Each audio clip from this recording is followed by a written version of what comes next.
With The Mandalorian Season 2 releasing this week, there is still a massive question that hasn't been answered about one of the most awesome characters in the show. Who is the person under the helmet of the Armorer? Could the Armorer actually be Rook Kast, Maul's top Mandalorian Supercommando at the Siege of Mandalore? So, I'm going to break down the full Rook Kast Armorer theory and what it could mean for her involvement in Din Djarin's journey. Before we get into it, make sure to smash the subscribe button for more awesome Mandalorian Season 2 content. Also hit the bell button down below to be notified as soon as I release my Season 2 Episode 1 breakdown this Friday. And let me know down below if you're excited for the episode. So, the first major piece of evidence for the Rook Kast Armorer theory is the fact that her helmet in The Mandalorian is topped with the horns of a Zabrak, which symbolises that she is most likely a Maul loyalist. Following the successful overthrow of Duchess Satine Kryze's pacifist Mandalorian Government by the extreme Deathwatch group, the leader of Deathwatch, Pre Vizsla, became the ruler of Mandalore. Unfortunately for him, however, former Sith Lord Darth Maul challenged him to a traditional Mandalorian battle for the rulership of Mandalore and the right to hold the Darksaber.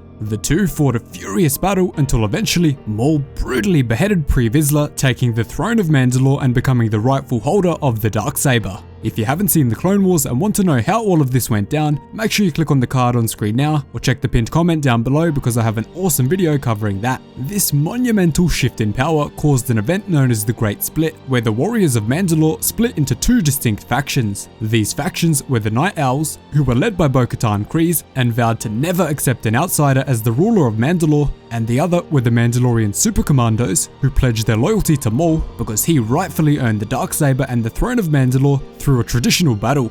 Now, the interesting thing about these Mandalorian Supercommandos is that almost all of them modified their helmets, painting them red and black to honor their new leader, Maul. Some even went as far as adding Zabrak-style horns to their helmets as a show of respect and loyalty for Maul, showing that they were with him until the end. Now this leads us straight back to the Armorer, who of course has Zabrak horns on top of her helmet. Now that we know the Armorer was most likely a supporter of Maul before the Great Purge, that fits perfectly with the character of Rook Kast. The entire character of Rook Kast was nothing but loyal to Maul, all the way from when she helped rescue him from the Spire prison on Stygian Prime after Darth Sidious brutally defeated him, to becoming his third in command at the Siege of Mandalore, defending against the Republic and the Night Owls. Rook Kast was intensely loyal to Maul and his Shadow Collective crime group, personally coming to evacuate the Zabrak on multiple occasions and even showing personal attachment to him, worrying for his life while he was in a ferocious battle with General Grievous during the Clone Wars. On top of this, we also know that the Armorer is completely accepting of outsiders joining Mandalorian clans, which we saw when she recognized Clan Mudhorn being formed with a human and a creature of Yoda's species. This of course fits perfectly, as Rook Kast fully accepted Maul, an outsider, as the ruler of Mandalore, and also pretty much rules out Ursa Wren, mother of Sabine Wren, being the Armorer, as she was a Night Owl who would never accept Maul as the true holder of the Mandalorian throne. The horns on the Armorer's helmet in The Mandalorian Season 1 are definitely much different from the typical Supercommando horns, and even her own helmet design during the Siege of Mandalore, but it's possible that she lost her helmet after being arrested by the Republic during the battle, and was forced to create a new one, which of course we know she is fantastic at. The Supercommandos loyal to Maul were also designated traitors to Mandalore after losing the battle by the Night Owls, who took power, making it very likely that the Armorer forged a more discreet helmet to pay tribute to Maul, but to not make it completely obvious that she once belonged to the exiled Supercommandos faction. This leads us on to the next major piece of evidence, which is that the Armorer is deeply familiar with Force users and of course the Jedi Order. Fighting at the Siege of Mandalore, Rook Kast directly witnessed the actions of Ahsoka Tano, who of course wasn't a Jedi at the time, but was certainly a Force user and wielded lightsabers. She of course also saw her own leader, Maul, use the Force on multiple occasions, despite not being a Jedi either. Furthermore, Rook Kast was also present at the Mandalorian hideout called Vizsla Keep 9, where she came face to face with Jedi Generals Mace Windu, Obi-Wan Kenobi, Tip Lee, and Aayla Secura, even firing a rocket directly at the group. This fits with her instructions to Din Djarin, where she says that she knew of such things when talking about an order of enemy sorcerers, who of course were the Jedi.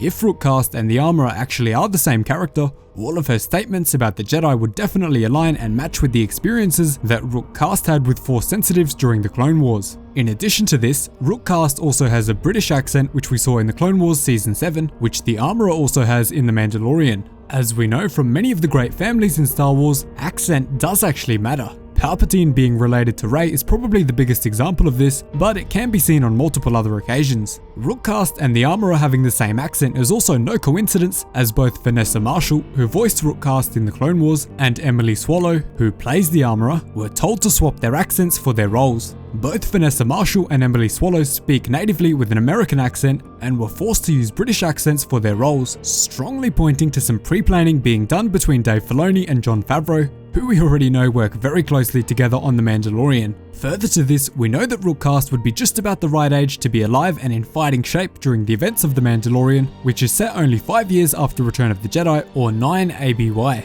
From Rook Kast's appearances in the Son of Dathomir comics and the Clone Wars Season 7, I don't think she's anywhere past her early to mid-20s at the oldest. This would put her around the age of 45 to 50 during the time of The Mandalorian, which as a Mandalorian is certainly not too old to be obliterating a group of stormtroopers. Emily Swallow is also in her 40s, making her the perfect age for the character. Rook Kast is also not confirmed to be dead in any canon material and didn't make an appearance in Star Wars Rebels like her closest Supercommando, Gar Saxon, so there's a very high likelihood that she did survive through to the events of The Mandalorian. On top of this, Emily Swallow does have the right appearance to match Rook Kast from the Clone Wars, but especially from the Son of Dathomir comics. Some of you guys might disagree with this point, but I can definitely see the resemblance between the two, and Emily Swallow does even have the same lifted part of her hairline like Rook Kast does. Although that point may be a bit of a stretch, but hey, that's what theory videos are all about. Emily Swallow's voice and appearance all match Rook Kast's characteristics extremely well for a time period, which is about 30 years down the line from her last appearance.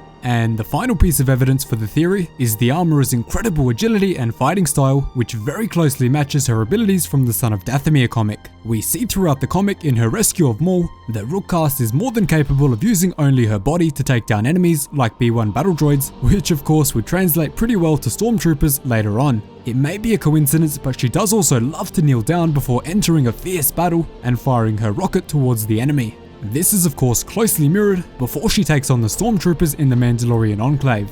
But let me know what you think about the theory. Do you think that Rook Kast is the Armorer, or will she be someone else like Ursa Wren, or even a completely new character? I honestly can't wait to see where they take the character and how it will connect to the future rumored shows. We know that Dave Filoni's animated characters are going to play a huge role in the series from rumors, so it wouldn't surprise me at all if Rook Kast just happens to be one of those. So that is my full Rook Kast is the Armorer theory. I almost certainly missed some points, so make sure to let me know down in the comments if you want me to add anything to this theory. Also, comment down below out of Ahsoka, Sabine, Ezra and Boba Fett, who you think is the most likely to appear in The Mandalorian Season 2. Personally, I think all of them will appear except Ezra. They'll probably leave him for the Rebels sequel. Thanks so much for watching. Remember to leave a like and subscribe for more Mandalorian Season 2 content. Also be sure to hit the bell button down below because I'll be dropping a full breakdown and Easter eggs video for the episode as soon as it goes live on Disney Plus this Friday. Cheers guys, hope to see you in the next one.